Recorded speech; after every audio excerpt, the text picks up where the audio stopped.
اور جس کا ساتھی شیطان ہوا تو کچھ شک نہیں کہ وہ برا ساتھی ہے۔ اور اگر یہ لوگ اللہ پر اور روز قیامت پر ایمان لاتے اور جو کچھ اللہ نے ان کو دیا تھا اس میں سے خرچ کرتے تو ان پر کیا مصیبت آ پڑتی، اور اللہ ان کو خوب جانتا ہے۔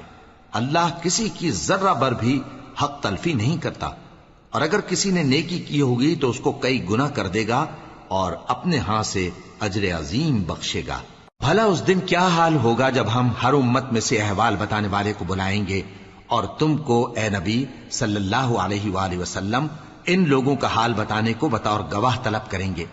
اس روز کافر اور پیغمبر کے نافرمان آرزو کریں گے کہ کاش ان کو دھسا کر زمین برابر کر دی جاتی، اور وہ اللہ سے کوئی بات چھپا نہیں سکیں گے۔